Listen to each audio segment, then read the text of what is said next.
গত কয়েকদিনে পরিস্থিতিটা খুবই অনিশ্চিত হয়েছিল। হঠাৎ করে প্রধান উপদেষ্টা ডেকেছিলেন সবগুলো রাজনৈতিক দলকে। কেন ডেকেছিলেন সেটা স্পষ্টই হয়নি। মনে হয়েছিল যে কোনো একটা সমস্যা হয়েছে, তারা সমাধান করতে পেরেছেন। এই পরিস্থিতির পরেও শঙ্কা কাটেনি, কারণ পত্রিকা লিখেছে গতকালকে, আজকে সব জায়গাতেই লিখেছে যে সনদ নিয়ে শঙ্কা কাটেনি, বাস্তবায়ন পদ্ধতি নিয়ে কোনো রকম সিদ্ধান্ত হয়নি। একটা দুটো দলের নাম বলেছে যে তারা সনদ সই করতে রাজি হয়নি।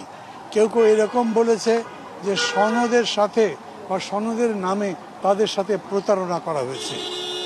এই পরিস্থিতিটা আজকেও কন্টিনিউ করছিল এবং সম্ভবত সেই কারণেই আমি বলতে পারবো না, পুরো একটা মিসম্যানেজমেন্ট ছিল।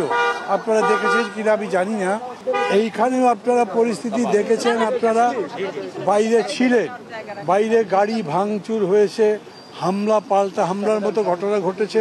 খুব বড় নয়, কিন্তু একটা বড় রকম বিশৃঙ্খলা দেখা গেছে। আমি বলবো যে সরকার বা কমিশন খুব ঠান্ডা মাথায় ব্যাপারটা ধৈর্য ধরে ট্যাকল করেছে, যার জন্য অনুষ্ঠানটা করা গেছে।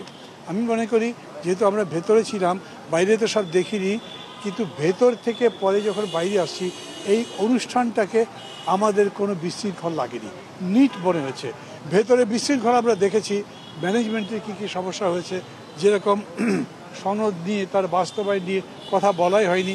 আমাদেরকে যেটা সই করতে দেওয়া হয়েছে সেটা শুধুমাত্র অঙ্গীকারনামা। এর মধ্যে আরও যে সমস্ত বিতর্কিত বিষয় ছিল সেগুলো অ্যাভয়েড করা হয়েছে, কিন্তু শেষ পর্যন্ত এটা সই হয়েছে।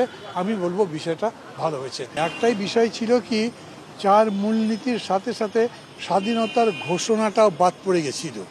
এইটা আমরা গতকাল ওই দিন কথা বলেছি, ঘোষণা থাকবে বলা হয়েছে আমাদেরকে কাছে, কিন্তু কপিটা দেখানো হয়নি।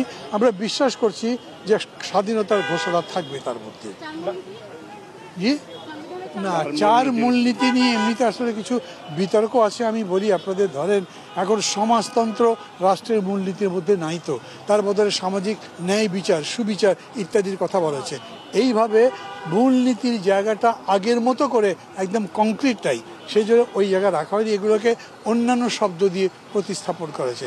যেমন ধরেন যেটা আমরা বলেছি সেকুলারিজম কিংবা ধর্মনিরপেক্ষতা, এইখানে বলা হয়েছে বহুত্ববাদের কথা। এই ধরনের বক্তব্য দিয়ে এটা কাভার করবার চেষ্টা করা হয়েছে। 4টা বাম দল এতে সন্তুষ্ট নয়, বাট বাকিরা না, গণফোরাম সই করেনি তেমন মনে হয় না। তারা তো আমাদের পেছনেই ছিল, আমি এটা খেয়াল করি নাই, আমি জিজ্ঞেস করিনি। তারা বলেছিল বটে, কিন্তু ওই দিন যখন বিতর্ক হয়েছে তখন তারা এই বিষয়ে, গণফোরামের সাধারণ সম্পাদক, আমি এবং আমাদের সাথে আরও কয়েকজন মিলেই প্রফেসর আলী রিয়াজের সাথে কথা বলে এই প্রস্তাবনা দিয়েছিলাম। উনি রাজি হয়েছেন যে এটা উনি ইনকর্পোরেট করবেন, সন্নিবেশিত করবেন। আমার মনে হয় তারা সই করেছেন, তবু তো আপনারা চেক করে দেখতে পারেন।